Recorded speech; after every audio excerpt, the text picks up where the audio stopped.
यदि परीक्षण में गदायुद्ध, मेरी विजय तो निश्चित ही। 5 पत्र एक ही पंक्ति में और एक ही बाण से सबको साधना है। आओ प्रयास करें।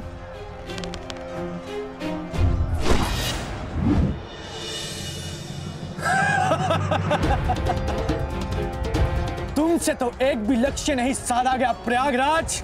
तुम तो अपना धनुष ही उठा लो, वही पर्याप्त है काशी नरेश।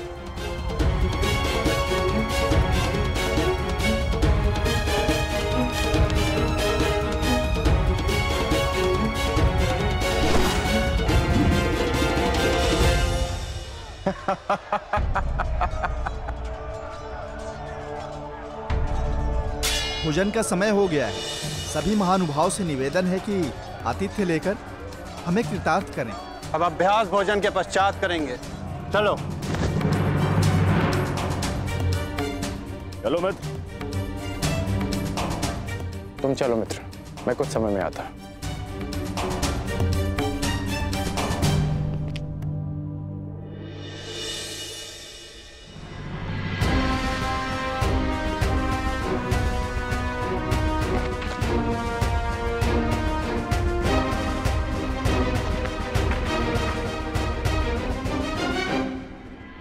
परीक्षण का उपक्रम संपन्न हुआ देवी। अब आप बाहर आ सकती हैं।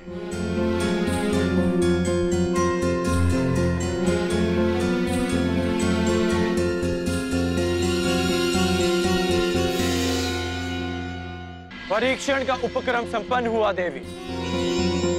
अब आप बाहर आ सकती हैं।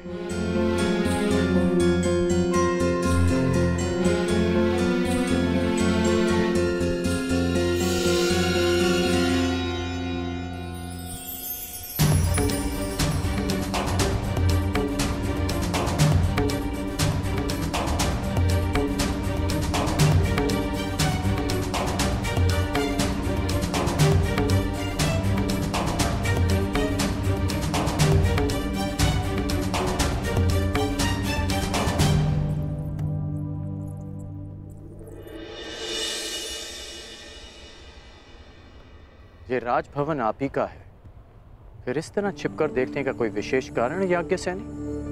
आपने मुझे कैसे पहचान लिया? आपकी दृष्टि से पहचाना, वो दृष्टि जो यहाँ किसी को ढूंढ रही है। स्वयंवर में भाग लेने वालों के अभ्यास स्थल पर परीक्षण दृष्टि रखने वाली स्वयंवरा पांचाली के अतिरिक्त और कौन हो सकती है? परंतु मेरी दृष्टि इतनी कुशल भी नहीं कि किसी को देखकर ही उसका परिचय ले ले। आपको अपना परिचय स्वयं देना होगा भद्र। मैं राधेकर। और आप स्वयंवर में भाग लेने नहीं आए।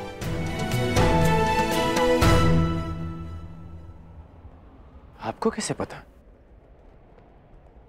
अब मेरी दृष्टि इतनी अकुशल भी नहीं कि स्वयं पर पड़ने वाली दृष्टि को समझ ना पाऊं। यदि आप कोई प्रत्याशी होते तो आपकी दृष्टि कुछ और ही होती। तो यज्ञ से राजकुमारी पांचाली चतुर भी है। ठीक अनुमान लगाया आपने। मैं यहाँ केवल अपने मित्र के साथ आया हूं।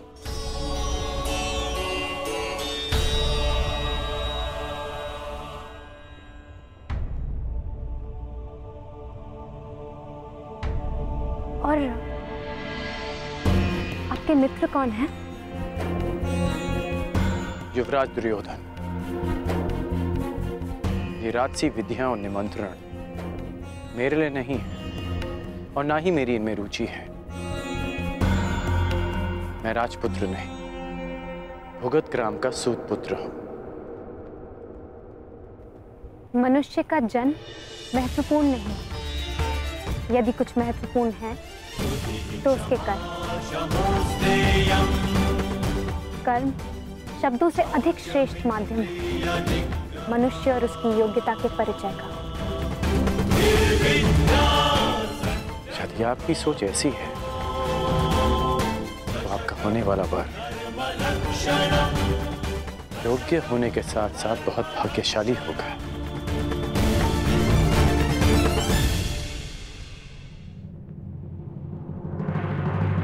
योग्यता? आपका कौशल क्या है राधे?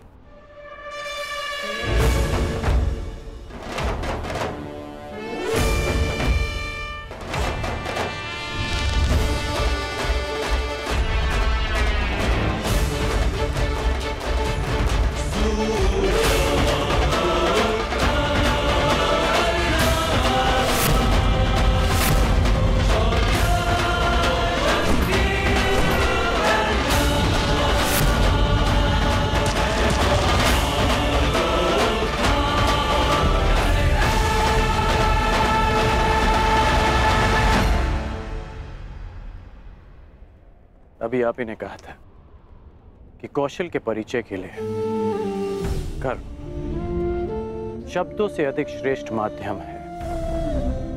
बिना देखे आपने लक्ष्य संधान कैसे किया? मैंने संधान लक्ष्य देखकर ही किया, आपके नेत्रों में देखकर।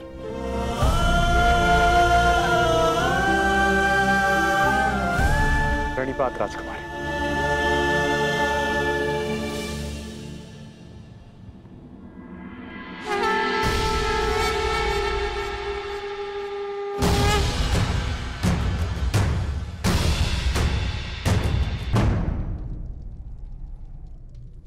कुछ एक प्रहर में तुम्हारे जीवन की नई यात्रा प्रारंभ होने वाली है सखी, परंतु तुम उद्विग्न हो, क्यों? क्योंकि सखा, आपसे मिलने से पूर्व मैं अपनी नियति को जानना चाहती थी, परंतु आपसे मिलने के पश्चात मुझे ये विश्वास हो गया कि जो नियति ने निश्चित किया है वो अवश्य होगा। निसंदेह। यदि मैं अर्जुन की भार्या बनने इस संसार में आई थी, तो फिर मैं जीवित क्यों हूं? यदि अर्जुन ही जीवित नहीं। तुम्हारा प्रश्न उत्तम है सखी, परंतु उत्तर नियति के पास है। और तुम्हें क्या प्रतीत होता है? अर्जुन जीवित है?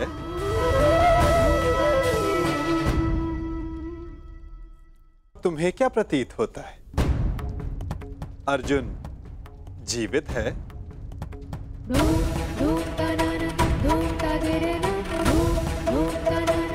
मस्तिष्क कहता है नहीं, और मेरा हृदय कहता है हाँ।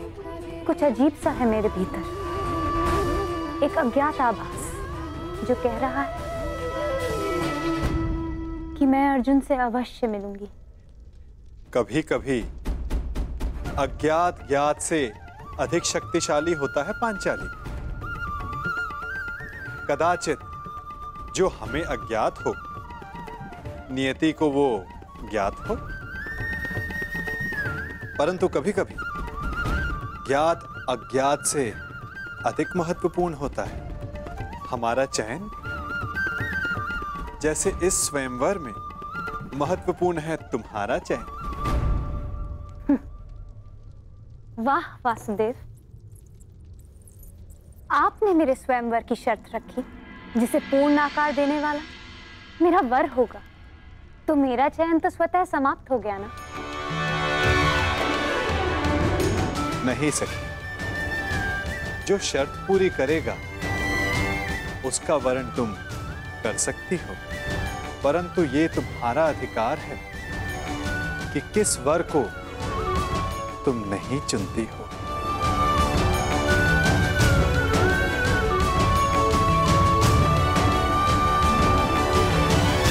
हस्तिनापुर युवराज दुर्योधन गांधार नरेश शकुनी के साथ पधार रहे हैं।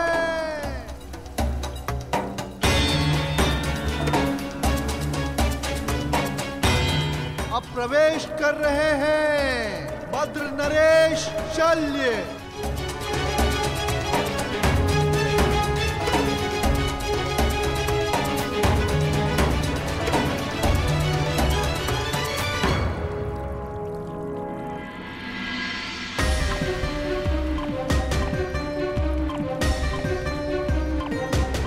मगध नरेश जरासंध।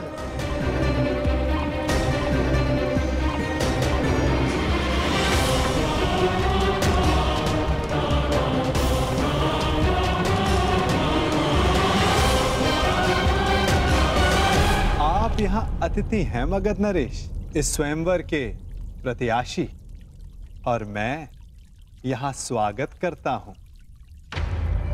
अब आप पर निर्भर करता है कि आप अतिथि की भांति मिलना चाहते हैं या हमारे मिलन के इतिहास का 19वां अध्याय रचना चाहते हैं।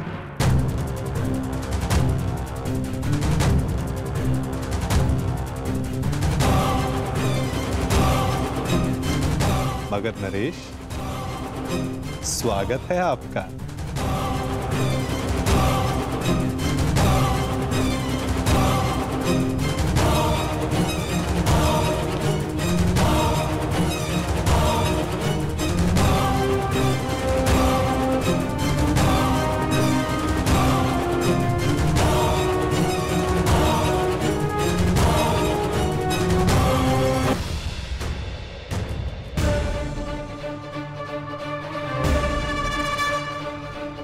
आप यहाँ अतिथि हैं मगध नरेश, और मैं यहाँ स्वागत करता हूँ। अब आप पर निर्भर करता है कि आप अतिथि की भांति मिलना चाहते हैं या हमारे मिलन के इतिहास का 19वां अध्याय रचना चाहते हैं। मगध नरेश, स्वागत है आपका।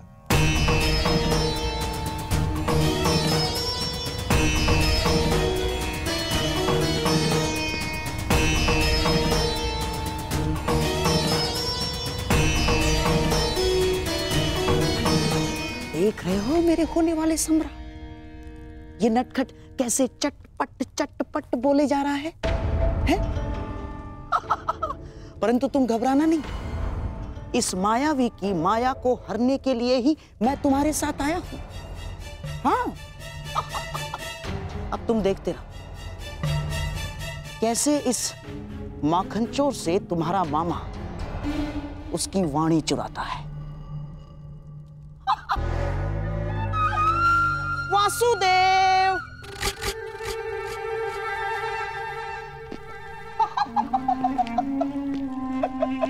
अरे गांधार नरेश, कैसे हैं आप? और ये क्या हाल बना लिया आपने अपना? मुझे आज भी स्मरण है, एक समय आप संपूर्ण आर्यव्रत के सबसे सुंदर, सबसे सुशोभित पुरुषों में से एक थे, और अब मुझे अपने नेत्रों पर विश्वास ही नहीं हो रहा। भ्राता दुर्योधन, मित्र कर्ण, यहां आओ, शीघ्र आओ। दुर्योधन, अब तुम ही बताओ, क्या मैं असत्य कह रहा हूं? एक समय था जब मामा श्री कितने आकर्षक दिखा करते थे। कमल समान नयन, हृष्ट पुष्ट शरीर, शीतल वाणी, मधुर मुस्कान। परंतु अब सब बदला सा लग रहा है। कभी कभी लगाई गई किसी अग्नि का ताप मनुष्य के मुख को झुलसा देता है।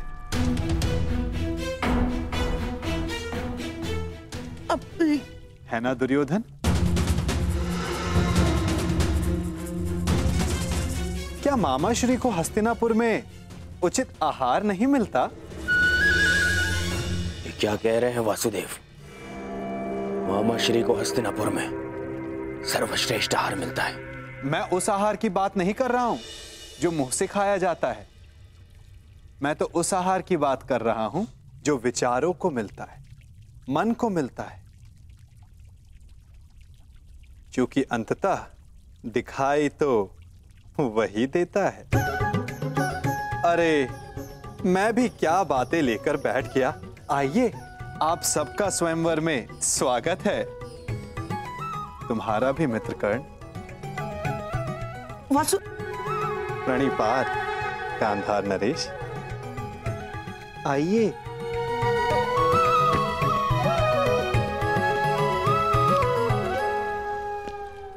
तुम मेरे साथ आओ राधे।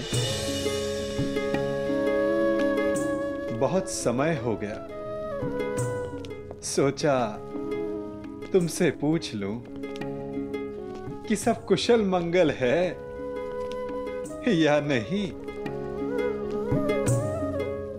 कितना महान चिंतक शकुनी, परंतु उतना ही लक्ष्यहीन, जैसे एक महान ब्रह्मास्त्र अपना मार्ग भूल गया हो कर्ण। जब तक अग्नि वश में होती मनुष्य को भोजन देती, यदि अग्नि वश से बाहर हो जाए तो मनुष्य का भोज कर लेती है ना कर्ण?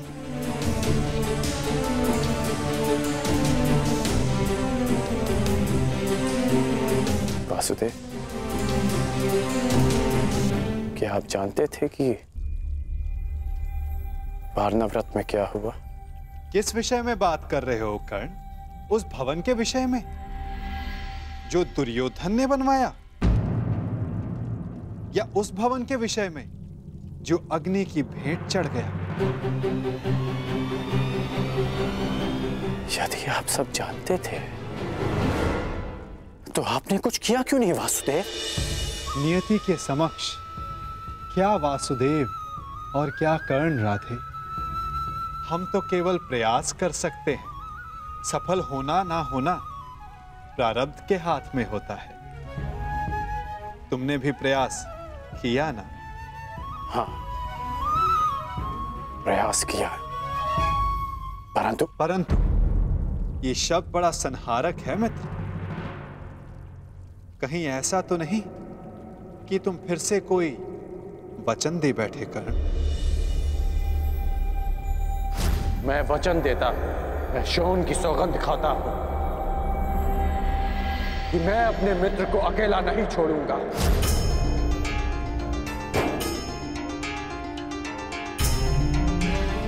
ओ कर्ण, मैंने कहा था कि वचन देते समय सावधान रहना, फिर भी दे बैठे क्यों?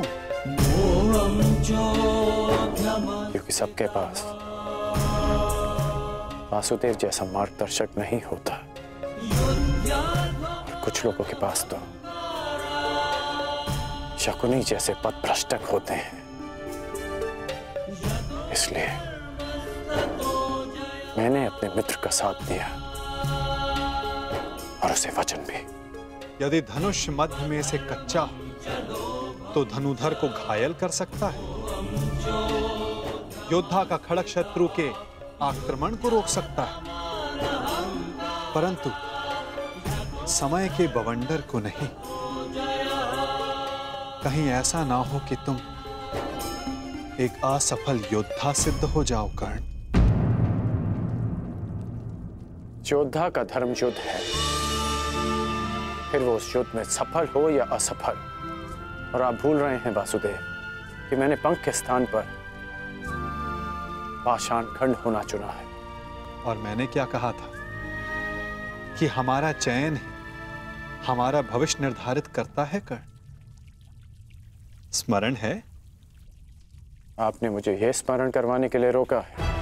नहीं, मैंने तुम्हें रोका है एक मंत्रणा देने के लिए कर्ण, कि स्वयंवर में तुम प्रतिभागी मत बनना। स्वयंवर में भाग लेने की मेरी कोई मंशा नहीं। तो फिर मुझे वचन दो कि चाहे जो भी, तुम स्वयंवर में भाग नहीं लोगे। आप ऐसा क्यों कह रहे हैं?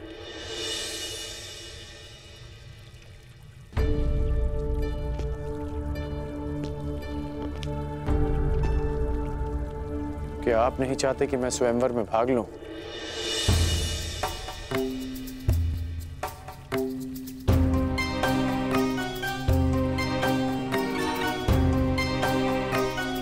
कहीं ऐसा तो नहीं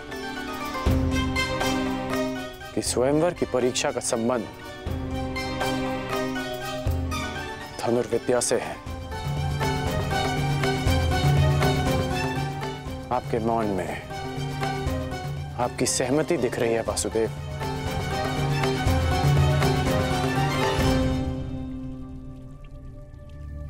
मैंने तुमसे एक वचन मांगा है राधे।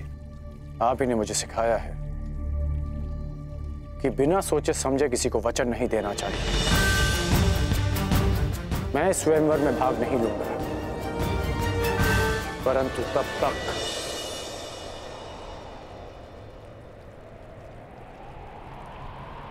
जब तक यह स्वयंवर न्यायपूर्वक चलेगा और मेरे मित्र दुर्योधन के साथ कोई अन्याय नहीं होगा।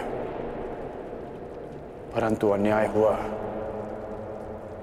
तो ना मैं अपने धनुष को रोक पाऊंगा और ना ही मेरे बाण मौन रहेंगे।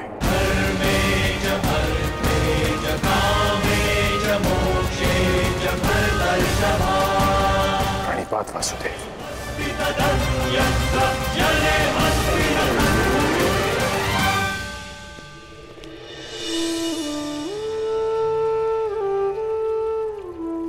कदाचित तुमने ये विचार दुर्योधन को वचन देने से पूर्व किया होता तो भविष्य कुछ और होता मित्र।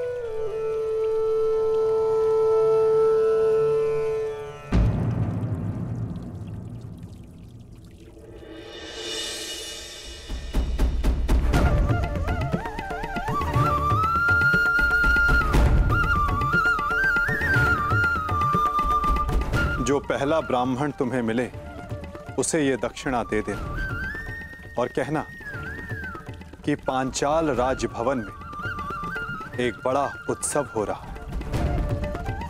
जाओ।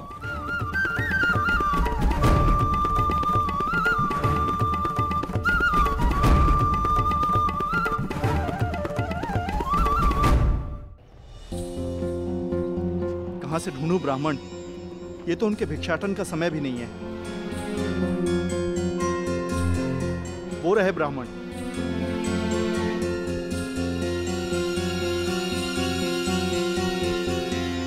प्रणिपात ब्राह्मण देव। यह आपके लिए ब्राह्मण देव। एक संदेश भी है। राजमहल में एक बड़ा समारोह है और एक बड़ा भोज। अब पधारिएगा अवश्य। प्रणिपात।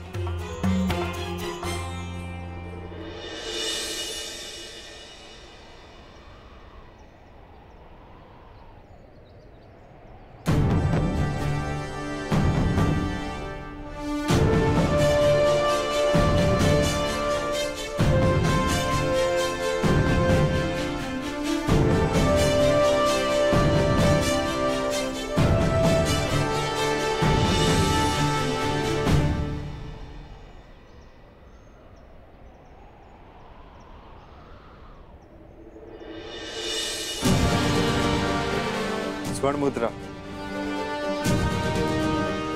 हमारी आवश्यकता के अनुसार भिक्षा मिल गई अर्जुन। चलो अब घर चलो। परंतु भ्राताश्री, मुझे लगता है कि हमें राजप्रसाद चलना चाहिए।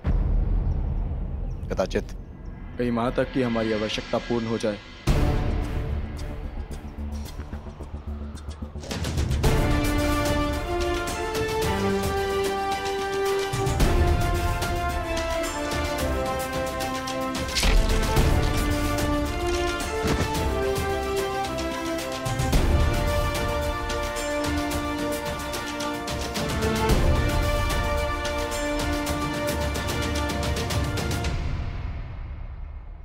हाँ भ्राताश्री, कदाचित हमें वहां एक के स्थान पर 5 मुद्राएं मिल जाए। जब माताश्री कहेंगी कि आपस में बांट लो तो सुविधा हो जाएगी। अधिक लालच अच्छा नहीं अनुज। भूखा रहना भी अच्छा नहीं है भ्राताश्री। आपने सुना ना, वहां भोज भी है। क्या आप अपने अनुज की क्षुधापूर्ति होते हुए नहीं देखना चाहोगे? यदि ऐसा है तो चलो। तुम्हें भरपेट भोजन करते हुए देखना भी बहुत बड़ा सुख है मेरे लिए। हम राजप्रसाद चलेंगे।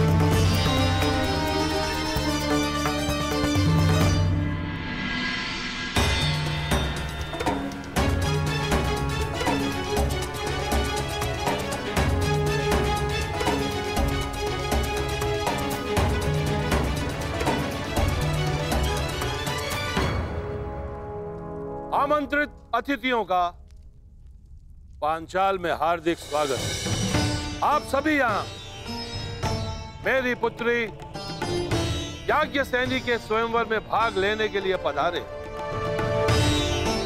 इसलिए मेरा भी यह कर्तव्य बनता है कि मैं स्वयंवर से आपका परिचय करवा दूं। मंडप के मध्य में वो जो स्थान आप देख रहे हैं, जो इस क्षण यव्यानिका से ढका हुआ है, वही वो परीक्षण है जिसमें सफल होने वाला प्रत्याशी मेरी पुत्री से विवाह कर सके। परंतु निश्चित रूप से यह परीक्षण सरल नहीं होगा।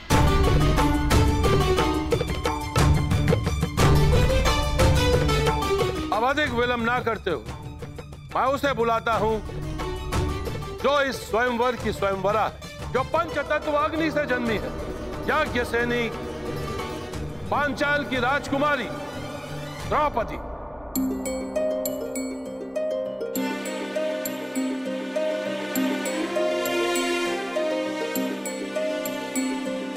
कुमारी चापि पांचाली वेदी मध्यात् समुत्थिता सुभागा दर्शनीयाङ्गी स्वसीताय तलोचना।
अब मैं वासुदेव कृष्ण से यह आग्रह करूंगा कि वो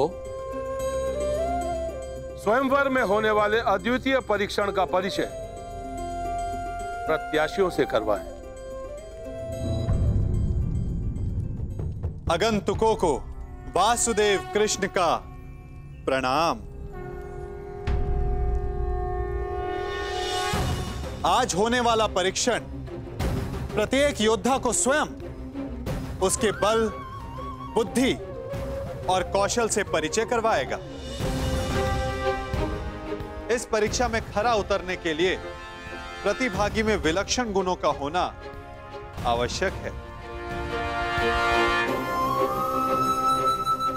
उसमें वो बल होना चाहिए जिसे मापा ना जा सके, वो दृष्टि होनी चाहिए जो अदृष्ट के परे देख सके, वो एकाग्रता होनी चाहिए जो किसी में ना हो, और लक्ष्य को बिना देखे भेद सकने का सामर्थ्य भी।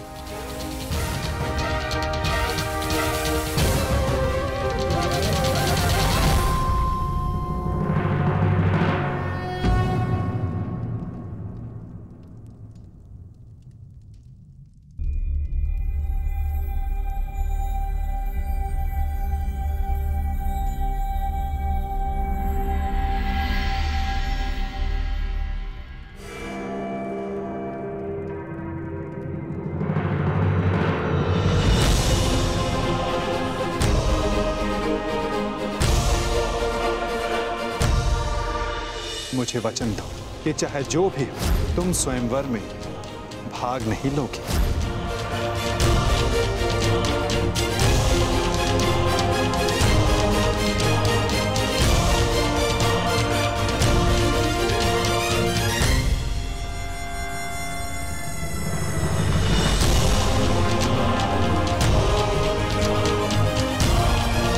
केवल इस धनुष की सुंदरता को देखकर आकर्षित मत होइए मित्रों, चूंकि धनुष है तो लक्ष्य अवश्य होगा।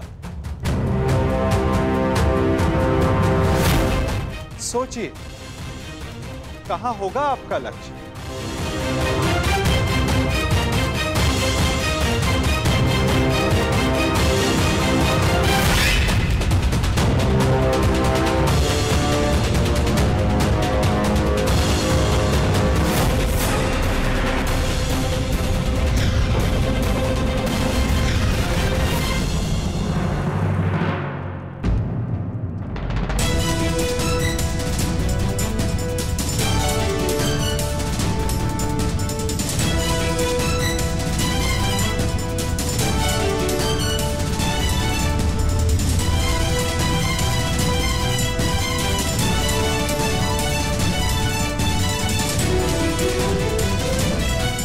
इस आकाश यंत्र में स्थित मीन की आंख